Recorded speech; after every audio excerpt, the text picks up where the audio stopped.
ನಿನ್ನೆ ರಾಮ ಮಂದಿರದ ಉದ್ಘಾಟನೆಯಾಗಿದೆ. ರಾಮನೆಂದರೆ ಕೇವಲ ಅದೊಂದು ಹೆಸರಲ್ಲ, ಅದೊಂದು ಶಕ್ತಿ, ಅದೊಂದು ಶ್ರದ್ಧೆ, ಅದೊಂದು ಧನ್ಯತಾ ಭಾವ, ಅದೊಂದು ಬೆಸುಗೆ.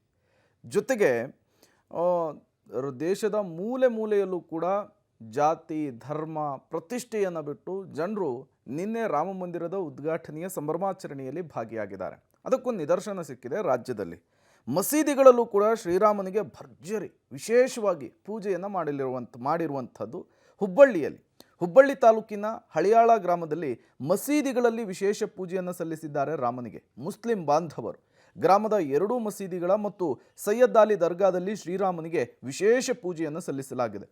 ಒಂದು ಮಸೀದಿಯ ಒಳಗಡೆಯೇ ಶ್ರೀರಾಮನ ಫೋಟೋ ಇಟ್ಟು ಪೂಜೆ ಮಾಡಿದರೆ, ಇನ್ನೊಂದು ಕಡೆ ಮಸೀದಿಯ ಆವರಣದಲ್ಲಿ ರಾಮನ ಫೋಟೋ ಇಟ್ಟು ಪೂಜೆಯನ್ನು ಮಾಡಿದ್ದಾರೆ. ಶ್ರೀರಾಮನಿಗೆ ವಿಶೇಷ ಪೂಜೆಯನ್ನು ಸಲ್ಲಿಸಿ ಭಾವೈಕ್ಯತೆಯನ್ನು ಮೆರೆದಿದ್ದಾರೆ ಹಳಿಯಾಳ ಗ್ರಾಮಸ್ಥರು. ಕೇವಲ ಪೂಜೆ ಅಲ್ಲದೆ ಅನ್ನ ಸಂತರ್ಪಣೆಯನ್ನು ಕೂಡ ಮಾಡಿ ಸಂಭ್ರಮಾಚರಣೆಯನ್ನು ಮಾಡಿದ್ದಾರೆ ಮುಸ್ಲಿಂ ಬಾಂಧವರು. ಇನ್ನು ಕೆಲವು ಮುಸ್ಲಿಂ ಬಾಂಧವರು ಕೇಸರಿ ಬಣ್ಣದ ಬಟ್ಟೆಯನ್ನು ತೊಟ್ಟು ಧ್ವಜವನ್ನು ಹಿಡಿದು ಜೈ ಶ್ರೀರಾಮ್ ಅನ್ನುವಂತಹ ಘೋಷಣೆಯನ್ನು ಕೂಡ ಕೂಗಿದ್ದಾರೆ.